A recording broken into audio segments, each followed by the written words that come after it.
Assalamualaikum, baik sahabat-sahabat semua, kita masih berada di kelas online cara mudah mengajar online agar siswa tidak bosan bersama kelas dahsyat. Pada kesempatan kali ini kita akan membahas tentang keterampilan public speaking praktis untuk mengajar. Ya, jadi pada video kali ini kita akan belajar teknik-teknik praktisnya dalam public speaking yang kita perlukan untuk mengajar ya. Kita hanya akan mempelajari hal-hal yang aplikatif dan perlu kita gunakan selama proses mengajar ya.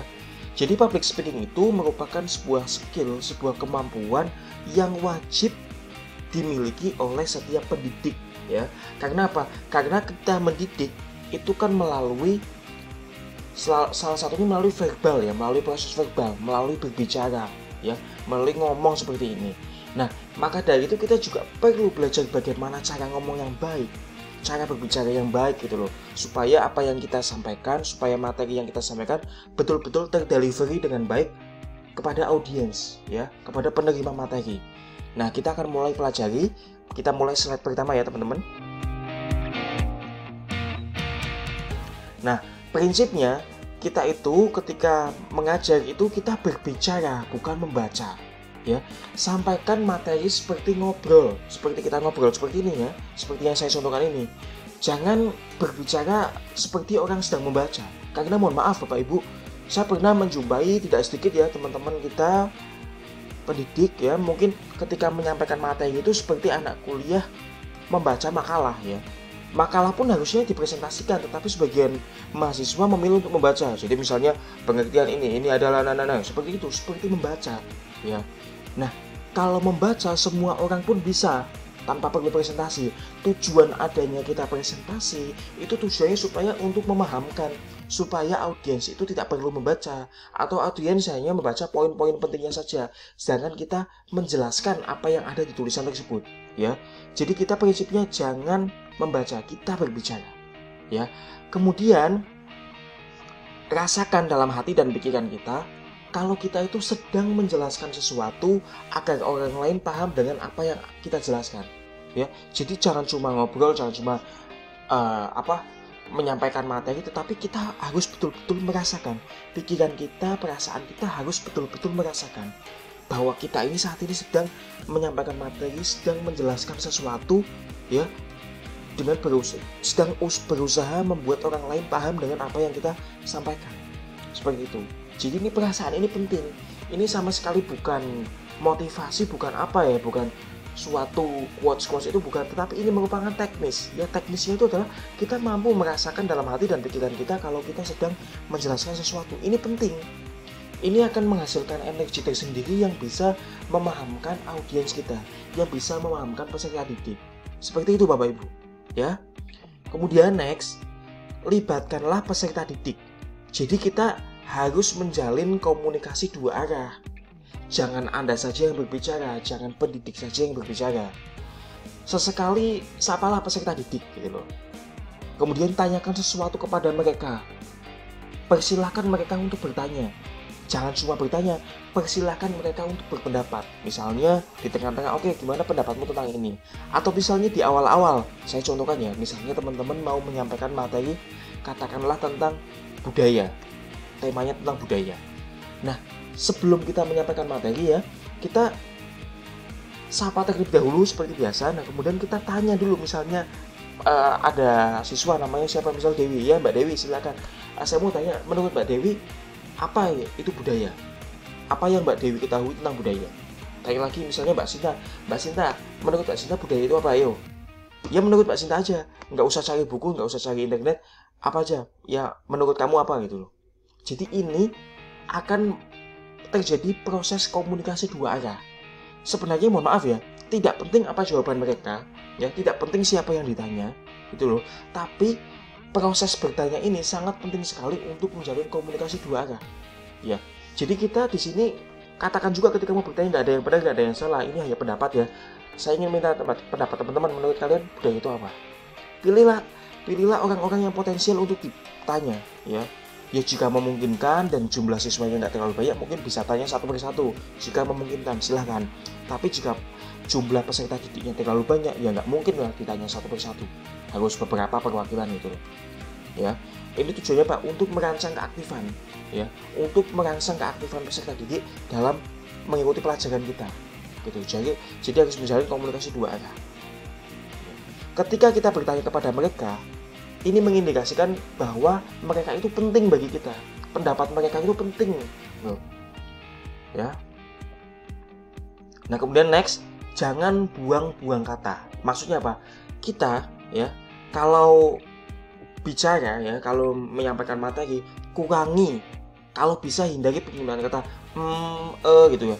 Ya sebenarnya ini wajar sih ya, ketika kita berkomunikasi, ketika kita presentasi, ketika kita menyampaikan materi, kadang-kadang kita jadi gini ya, tapi ya itu umum lah ya, kadang-kadang kita kan juga lupa gitu ya, atau mungkin agak ngeblank sedikit kiranya. Tapi ya kalau bisa dikurangi dan dihindari, ya saya pun berusaha untuk mengurangi dan menghindari kata-kata ini, ya. Karena apa? Ini selain membuang-buang waktu, ini juga mengindikasikan Anda bingung. Kalau Anda terindikasi bingung, nanti peserta didik akan bingung. Ketika Anda menyampaikan materi di tengah-tengah gitu, ini nanti peserta didik akan juga bingung, wah apa ya gitu. Nanti ujung-ujungnya ini hanya akan memberatkan pikiran peserta didik, hanya akan membuang-buang energi Anda terbuang, energi peserta didik terbuang, ya. Jadi kurang-kurangilah kata-kata seperti itu ya. Karena ya kemudian seperti tadi ya saya katakan, itu mengindikasikan Anda bingung atau lupa dengan materi yang sedang Anda sampaikan. Nah, jangan sampai Anda terindikasi bingung atau lupa dengan materi yang Anda sampaikan, ya. Daripada membuang kata, lebih baik diam sejenak.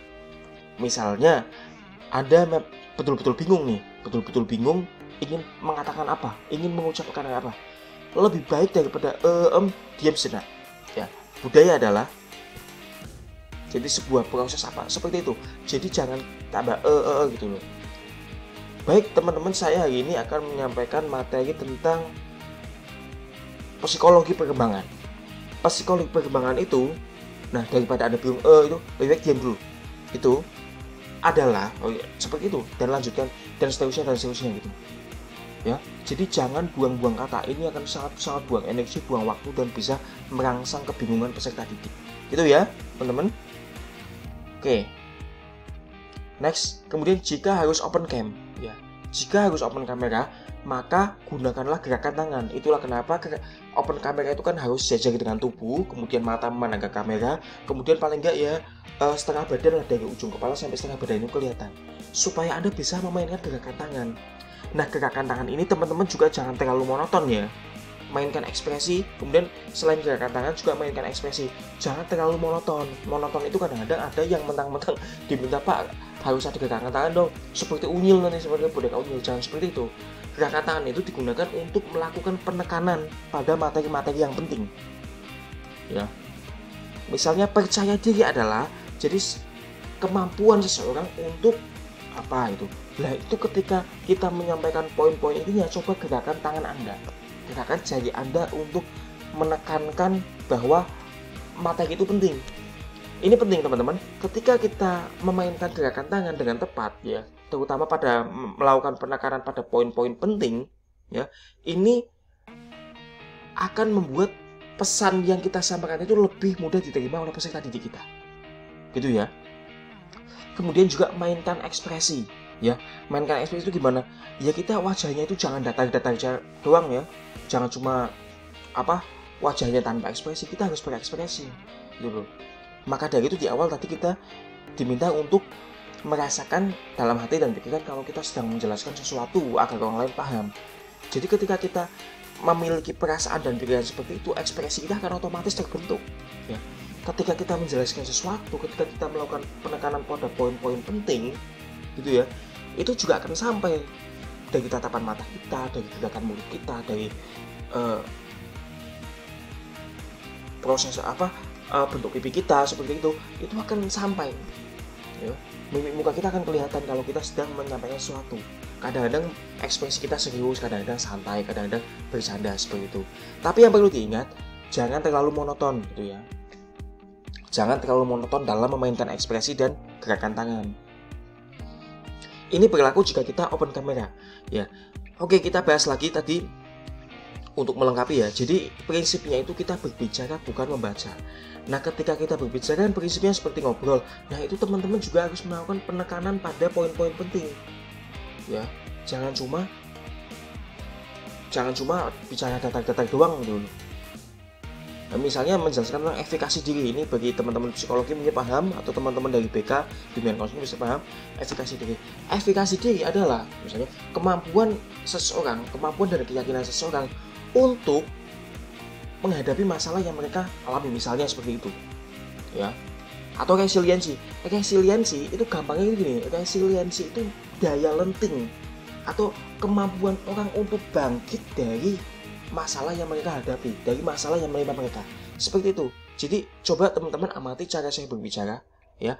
Jadi ada beberapa penekanan di sana sini ketika saya menyampaikan poin-poin penting.